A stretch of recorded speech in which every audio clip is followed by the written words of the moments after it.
Zaidan, nosso entrevistado, já está conosco. Muito bem. Eu quero só agradecer aqui a Lívia Maria Seixas Neves. Está lembrando que hoje é aniversário de Caldas Novas, lá em Goiás, 109 anos. Uma saudação para todos que acompanham a Bandeirantes em Caldas Novas. Bom, o nosso entrevistado é membro da Sociedade Brasileira de Patologia Clínica, João Renato Rebelo. João Renato, Alô? boa tarde, obrigado pela Boa atenção com a tarde. Bandeirantes. Boa tarde, tudo bem, Zaidan?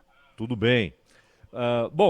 Nós temos aí hoje, aliás, é claro, vacina foi uma palavra-chave no noticiário, em razão do que aconteceu aí entre o governo de São Paulo, o Ministério da Saúde, a reação do Bolsonaro, etc.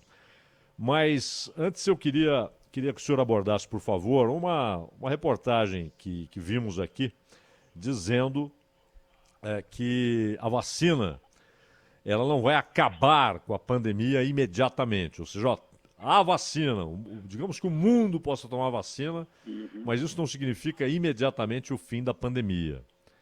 O senhor vê dessa maneira também e por quê? Bom, para que você conseguisse acabar com a pandemia, você ia ter que conseguir vacinar uma porção importante de toda a população mundial, né? No mínimo 60% estão considerando, apesar que o ideal seria em torno de 90%.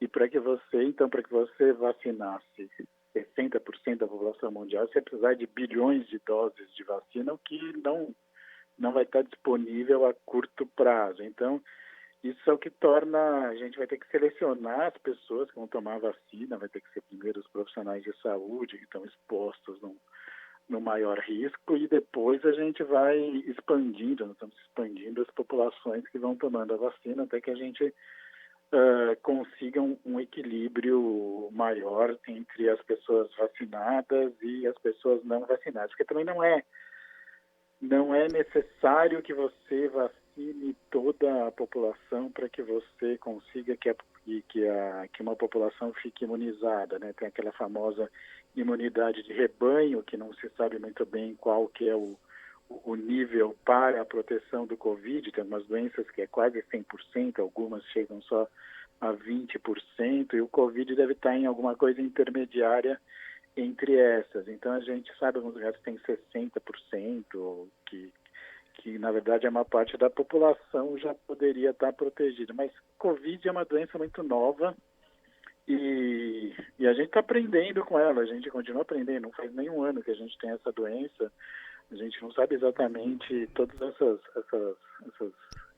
imunidade de rebanho, a proteção, quais as proteínas, quais os anticorpos são importantes. A gente foi aprendendo esse ano, a gente teve algumas mudanças, a gente teve muitas mudanças na parte de imunologia, de quais eram os melhores kits para fazer os testes imunológicos, quais kits eram relacionados com uma proteção, né? Tem outra questão importante que não basta você ter anticorpos, você precisa ter anticorpos que sejam os anticorpos neutralizantes, anticorpos protetores que façam que você não tenha a doença. Então, tem uma série de detalhes que a gente está descobrindo esse ano, que a gente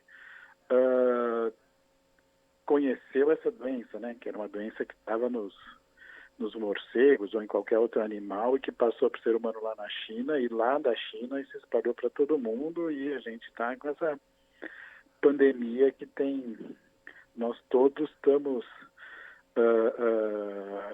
aprendendo, a gente está tendo uma resposta muito boa. Acho que a comunidade médica trabalhou, os biólogos, os médicos, biomédicos e outros profissionais trabalharam muito para que a gente conseguisse entender melhor essa doença, que a gente entendesse os meios de transmissão, para que a gente entendesse a estrutura do vírus em si, para que a gente entendesse, então, quais das proteínas que poderiam ser imunizantes, e as diferentes, então, empresas em diferentes locais do mundo desenvolveram diferentes vacinas, utilizando algumas técnicas que já eram mais clássicas. Talvez a vacina chinesa seja o mais próximo de uma vacina mais clássica que a gente conheça, que é pegar um vírus e inativar e transformar ele num você ficar só com as proteínas, só com o que vai dar a resposta imunológica, e ele não tem mais a capacidade de dar mais a infecção viral, que é muito análogo às outras vacinas que a gente usa para os outros vírus da gripe. As vacinas do vírus influenza são muito parecidas com essa que está sendo desenvolvida foi desenvolvida pela China, que é a que a gente tem aqui no Instituto Butantan. E a gente também tem outras opções de vacinas que estão sendo testadas, que na verdade já tem alguma coisa acontecendo, mas que elas só chegaram ao desenvolvimento final como um produto agora com a Covid, que é o exemplo da vacina de Oxford, que é a segunda mais frequente aqui no Brasil, que é uma vacina que é um vírus, o vírus do chimpanzé, o adenovírus do chimpanzé, que expressa algumas proteínas, que produz algumas das proteínas do spike, né, que é das proteínas externas do Covid, do SARS-CoV-2, né? Covid é a doença, né? Na verdade, o nome do agente é SARS-CoV-2. Então, tem essas proteínas e só tem uma parte do genoma viral que teria a capacidade, então, de proteger da doença. Essas são as duas vacinas que a gente tem aqui no nosso país e que estão sendo... uma está sendo produzida no Butantan, outra será produzida na Fiocruz, e as duas têm um grande potencial de nos ajudar no controle dessa doença. É claro que elas também são vacinas em fase de desenvolvimento, tem as 3 fases de desenvolvimento que foram bem corridas em relação à vacinação contra o Covid, que é a fase 1, fase 2 e a fase 3, que é onde já está. Fase 1 e 2 era mais para saber a primeira fase 1 é para saber a segurança da vacina, né? Saber se é uma vacina segura.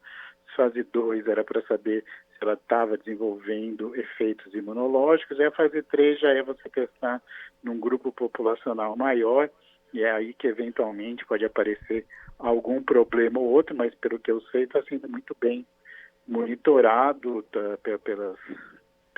por todas as companhias que estão produzindo as vacinas, estão monitorando os efeitos colaterais que podem surgir, às vezes param na produção.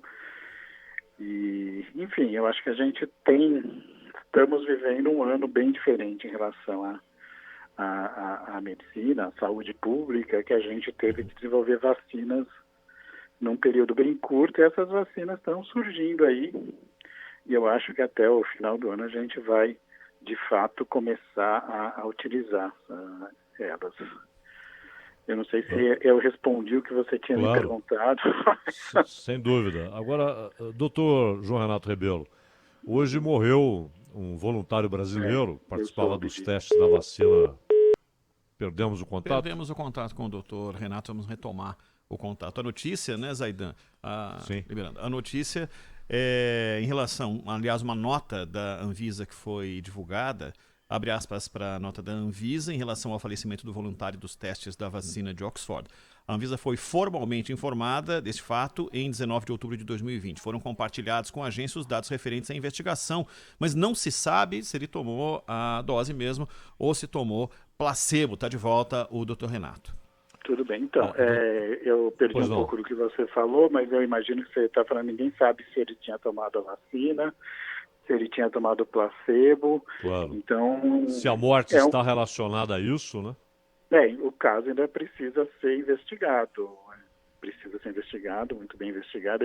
Eu acredito que as duas vacinas estão sendo acompanhadas. Essa vacina é feita por um convênio da AstraZeneca com Oxford, ou seja, é uma vacina que tem todo um histórico importante de pessoas que estão por trás dela e que estão acompanhando todos os problemas que possam vir a aparecer com essa vacina. Mas eu acho que a gente, como eu disse, é uma doença nova. Pode ser, a gente precisa analisar o que aconteceu exatamente antes de de dizer qualquer coisa, tá? Esse óbito acabou de acontecer, a gente não sabe exatamente, nem sabe se a pessoa tomou placebo ou tomou vacina. Então, ainda precisa Agora, ser bem investigado, tá? agora, eu até perguntei, citei isso, porque, Uhum, claro, nós temos aí um recorde em termos de tempo, como o senhor disse, em uhum, termos de produção de vacina, não é? Porque geralmente há uma exigência de muito mais tempo para que todas as fases sejam percorridas, as 3 fases. E neste ano houve uma mobilização mundial de laboratórios, cientistas, biomédicos, médicos. uhum. Mas mesmo assim, por exemplo, o anúncio da Rússia ele veio acompanhado de uma certa desconfiança, porque parece que pelo menos uma etapa foi saltada, né, pela pressa de se produzir aquela vacina. Mas o governo russo garante que é segura e que é eficaz. O fato de termos muito dinheiro colocado à disposição dessas pesquisas explica essa velocidade e as O, vacinas serão o, tão o, seguras quanto aquelas que levavam 4 anos para serem produzidas e chegarem ao mercado? Ou há algum assodamento, na opinião do senhor? Olha, eu acho que isso pode acontecer, eu não vou assumir responsabilidade por todos os lugares que estão desenvolvendo as vacinas, mas eu acredito que as vacinas que a gente tem sendo desenvolvidas no Brasil são vacinas que têm sempre equipes médicas internacionais e médicas brasileiras, que são médicos que têm trabalhado com vacina já faz há muito tempo, por exemplo, do Butantan, que é mais próximo da gente aqui em São Paulo, por isso eu conheço as pessoas, então são pessoas que obviamente gostariam de ter vacina, mas que se tiver algum problema não vão insistir se as coisas não funcionarem, e acho que isso deve acontecer com qualquer outra vacina que esteja em desenvolvimento. Esse é um problema que a gente está passando, uma doença, uma pandemia que surgiu em um ano, e nesse um ano os cientistas, acho que nunca houve um número tão grande de cientistas trabalhando em um assunto só, em diferentes áreas do diagnóstico, do tratamento, da imunologia e, consequentemente, da vacinação. Nunca houve um número tão grande de pessoas trabalhando sobre um mesmo assunto. E eu acho que a comunidade científica ela tem capacidade de conseguir saber quando deve continuar ou deve parar. Acho que esse é o momento que se passa nessa vacina a partir desse evento que aconteceu, né? Que é inclusive uma vacina que a gente tinha até uma esperança muito boa, porque tem empresas muito boas, universidades muito boas, né? Então, mas isso, infelizmente, eu não vou poder dar uma resposta definitiva hoje, assim como aconteceu com o primeiro problema, que depois se viu que não era um problema tão grave. Eu não tenho detalhes para poder dizer do que aconteceu dessa vez, tá? Doutor João, como é que a comunidade científica vai sair depois desse evento histórico, que é a tentativa de evolução ou enxugamento do tempo com algo que tem impacto mundial? Sai muito mais fortalecida e mostra que quando há uma dedicação absoluta sobre um tema é possível encurtar a necessidade de tempo para se chegar à solução para um problema que atinge comunidades e não necessariamente uma pandemia mundial, uma pandemia de verdade, mas situações mais isoladas vão ter uma atenção um pouco maior da comunidade científica que podem ser resolvidas uma vez que haja uma dedicação mais intensa? Eu acho que isso, com certeza. Acho que esse é um problema que a gente não espera passar de novo nas nossas vidas, se bem que existem até alguns cientistas que preveem que vai acontecer uma outra pandemia, mas isso é pura especulação, não se consegue saber. Mas eu acho que uma coisa que ficou bem clara é que realmente a gente precisa ter uma equipe de cientistas formados e isso tem que ser uma coisa que tem que ser incentivada. A gente não pode deixar de fazer ciência no nosso país, porque a gente sabe que mesmo que as vacinas tenham sido desenvolvidas em outros países, a gente precisa ter uma equipe muito boa para fazer o diagnóstico dessas doenças, que foi o que a gente conseguiu fazer em diferentes estados do Brasil. Talvez pudesse ter feito numa expansão maior, mas isso foi uma coisa que é muito mais complexa de falar. E também que a gente tem vários locais que são capazes de desenvolver uma vacina, de produzir as vacinas. Isso já é uma vantagem do nosso país. Não são todos os países que conseguem produzir vacinas. O Brasil tem várias, pelo menos 2 plantas ou até mais, que são capazes de produzir vacinas e que tem de produzir vacina. Eu não estou dizendo só crescer produzir a vacina em si, crescer os vírus, por exemplo, depois inativar, que isso é uma coisa importante, tá?